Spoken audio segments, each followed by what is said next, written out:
RTX 2060 is now here in the Philippines. Alam kong marami na rin pong nakapag-avail sa atin. Marami na nakapag-test and marami na rin po kayo nakitang mga reviews regarding sa RTX 2060. And meron din tayo. So I will be doing a review for this. And maybe this will be the last review na gagawin ko. In this house. So, lilipat po tayo ng ibang location since kung napansin nyo po, medyo masikip din yung area ko. Kung napapansin nyo mga huli kong mga videos, parang kumbaga halos nakafocus lang sa akin yung camera and ang hirap kong gumalaw. So, since ganun nga yung issue or yung concern, kailangan kong mag-move sa better space and better location para mas maipakita ko pa sa inyo lalong-lalo na yung mga bigger components like the casings, monitors, and yun, mga upuan. Wala pa akong ginagawang review regarding sa mga upuan. So, gusto ko mag-move sa better location or bigger space para magawan ko rin ng mga review, mabigyan ko rin kayo ng mga review sa mga gaming chairs kasi yun na rin yung isa sa mga patok ngayon. Pero anyway, hindi na tayo pupunta sa mga ganyan. Let's move on to my initial review. Since medyo matatagalan po yung paglilipat namin, so I just did an initial review of the RTX 2060. Dito i-discuss ko po kung bakit i-consider nyo ang RTX 2060 as one of the video card that you must avail. And ano yung mga concern ko with the RTX 2060 for some of us. Syempre, hindi tayo pare-pareho ng intention kung bakit tayo mag-a-avail ng RTX 2060. And this feedback na napansin ko with this video card may help some to decide, lalong-lalo na kung yung panggagamitan natin or yung upgrade na binabalak natin is medyo meticuloso kayo or kumbaga kailangan makita nyo yung impact kung bakit ka bumili ng RTX 2060 video card. So hindi na natin papatagalin, let's move on to the real-time benchmark para ma-justify ko din po ang aking review or my initial review with the RTX 2060 video card.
Okay, so nakita nyo naman po yung RTX 2060 benchmark natin with 1080p and 1440p resolution. So yun po yung mga pinag-focusan natin. Nag-focus po tayo sa mga AAA games or sa mga medyo heavy games, and we use the 1080p and 1440p resolution monitors. So meron po tayo dito sa likod.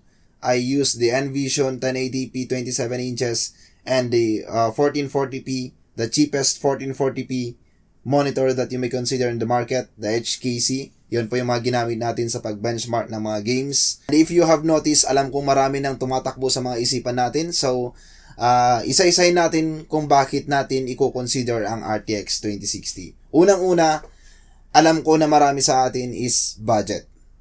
Ito na yung pinakamura na RTX na pwede mong ma-avail or ma-afford kung gusto mong ma-experience ang RTX mode. And sa hype na sinasabi nila na this is even better than the GTX 1070 Ti and almost on par sa GTX 1080. Tapos kung titinan mo yung presyo, RTX 2070 is so far more pricey compared dun sa RTX 2060. Kasi kung syempre kung babalakin mo mag RTX 2070, that is a 5 digits budget. 10k yung difference. Almost 10k. If not 10k, almost 10k. And even more than 10k sa ibang mga models. Lalo-lalo na kung top of the line RTX 2070 yung binabalak natin. And ayun nga po. Budget ang pinaka main reason kung bakit natin i-consider. Now to justify that, kung titinan mo nga naman yung presyo ng video card na RTX 2060, nasa 19,000 plus lang. And let's move on to the second reason. It is even on par with GTX 1070 Ti. Na nung lumabas ang GTX 1070 Ti, nasa presyong 25 plus. Kung walang mining, most likely nasa 23,000 to 25,000 above. Yun pa rin yung magiging estimated na value ng GTX 1070 Ti. And kung titinan mo nung lumabas yung RTX 2060, nasa 19,000 plus to 22,000 lang siya. And dito sa second reason natin na yung FPS niya or yung performance niya nakikita natin dun sa benchmark is even on par, lalong-lalo na sa mga naka-GTX 1070 Ti dyan.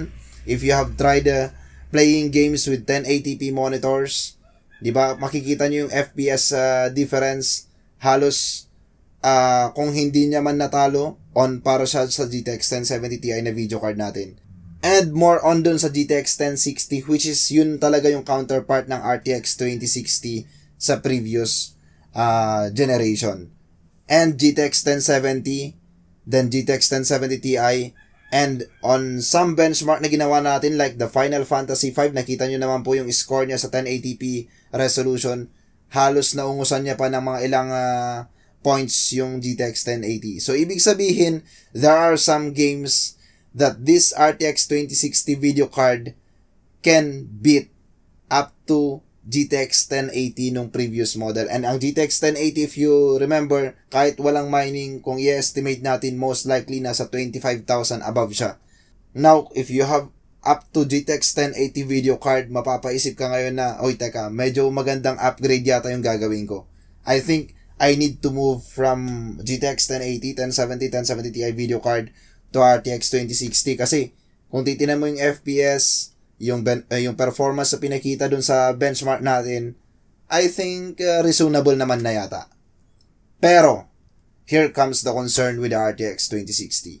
The biggest concern with the RTX 2060 is hindi yung price. Kasi alam ko maraming medyo against siguro. May mga magsasabi na I think hindi naman selling point yan eh. Parang issue pa nga yata ng RTX 2060. Kasi kung titingnan mo yung GTX 1060 dati na previous model niya, di ba? Nasa below 15k lang naman. And kung sasabihin mo naman sir na GTX 1080, hindi naman lahat ng games. How about dun sa 1440p resolution? How about dun sa 4K resolution?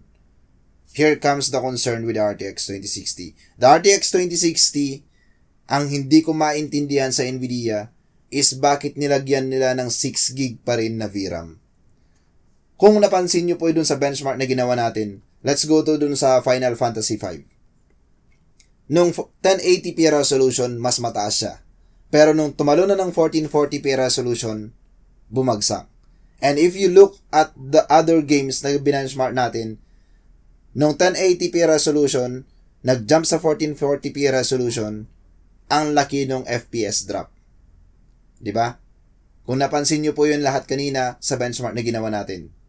Ang laki ng binagsak. Ngayon sasabihin niyo siguro sa akin, normal lang naman 'yan eh. Syempre mas dense yung pixels, mas higher yung requirement na VRAM, and yun na nga po yung concern natin diyan. Kung lumaban si Radeon and expect natin na ang mga AMD video cards, pag naglalabas sila lagi ng mga counterpart ng RTX or nung counterpart ng GTX 1060, doon pa lang tayo sa previous na models, 8GB na kaagad yung VRAM. Noon hindi natin napansin yung difference na yan. Pero nowadays, na ang lahat ng games is tumataas yung VRAM usage nila, and most of the games, lalo na sa mga meticuloso na katulad ko, minsan yung anti-aliasing minamax pa, though it's sometimes unnecessary, pero ang laki ng impact nung usage ng VRAM sa pagkakalimit ng performance ng RTX 2060. Ang laki talaga. Lalong-lalo na, yun nga, sabi ko kanina, lalong-lalo na kung magkaroon siya ng competitor at inilabas ni AMD yung bago niyang video cards na pang-counterpart dito sa RTX series. And doon magkakaroon ng malaking, it's not really an issue, but it's a concern kung bakit ginawa pa rin ni Nvidia na 6GB. To know na, di ba, lahat ng flash memory and one of the components ng GPU is using flash memory, especially yung yung nasa spec sheet niya na VRAM. Lahat ng SSD, lahat ng flash drives, memory components, nagbagsakan ng presyo. So, kung raw material wise ang pag-uusapan, I think it's not a big deal naman yata, or it's not a big, wala naman yata masyadong big impact in terms of costing kung itataas din na yung VRAM. Pero anyway, it's a marketing strategy na rin siguro ni Nvidia. If we will be going to the other side, it's more on a business reason. Para lang sa aking pananaw po. Pero I just don't know kung ano talaga yung pinaka-rason. Pero para sa aking pananaw kasi, if they will be putting RTX 2060, lalagyan nila ng 8GB VRAM, and nakita naman natin na mas malakas siya sa GTX 1080, di ibig sabihin wala nang mag-a-avail ng RTX 2070. Kasi kung titinan natin, doon pa lang tayo sa FPS, doon lang sa FPS muna. Though it's not the main point or the main benchmark na tingnan natin to consider a video card is better than the other. Pero dun sa FPS, kung mapapansin nyo, halos magiging on par na rin siya sa RTX 2070. Konti na lang. Not until you will be jumping to a 1440p resolution. Not until you will max out those anti-aliasing or any features ng games to enhance the graphics quality na magre-require ng mas mataas na VRAM.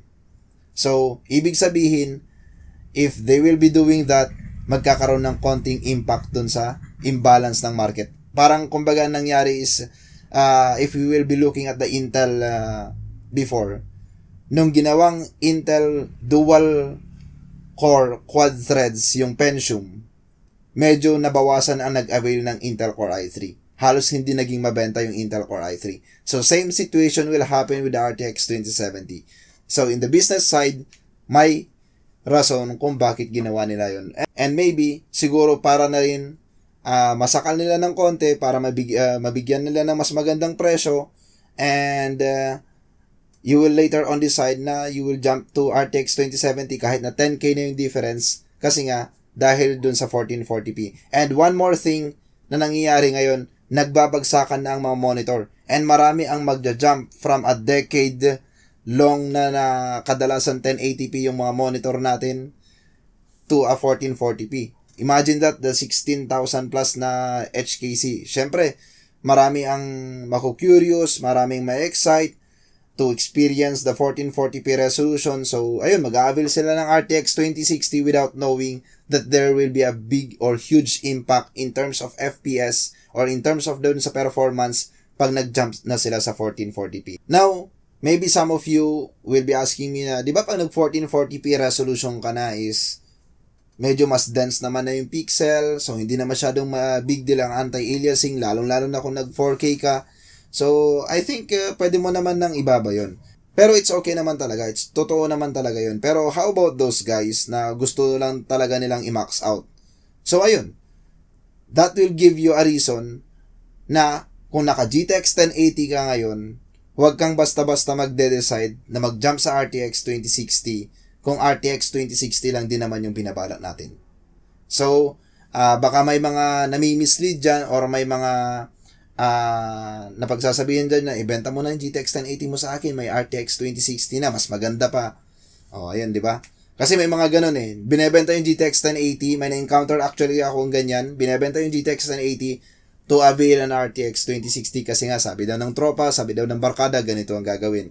Pero, to only know, nang nilalaro pala niya is mga games na like yung mga pinakita natin kanina, and ayun, nagsisisi kasi sir, ang laki ng FPS drop. Wrong move. Actually, wrong move. So that's it. That's my initial review as of now. It's very short muna sa ngayon kasi medyo kulang na rin tayo sa oras. Pero marami pa po akong sasabihin or maibibigay na feedback regarding RTX 2060, lalong-lalo na kung kinompare na natin. Though may mga comparison na napakita, reviews, na i-flash na rin po, lumabas na rin po dito sa YouTube. Pero I will be doing also my own review with different video cards, different models like GTX 1060, RTX 2060, Extreme, AMP Edition, at saka Asus, at saka iba pang mga models like Galax, and GTX 1070 Ti, and GTX 1080. So yan po yung mga gagawin natin na susunod. Medyo matatagalan nga lang, pero hopefully we can do that as soon as possible next week. Okay, para po sa community natin, mag-comment lang po kayo dyan sa baba kung may mga gusto pa kayong input, idagdag, and may mga gusto kayong i-highlight po natin sa mga susunod na video natin. I-comment nyo lang po yan. And para sa mas marami pang mga videos na katulad neto, updates, mga latest product updates, lalong-lalo na medyo may mga nakukuha tayong mga latest products, and yun po kagad yung mga inuuna kong ipakita sa inyo. Mag-subscribe lang po kayo. And that's it guys. Thank you.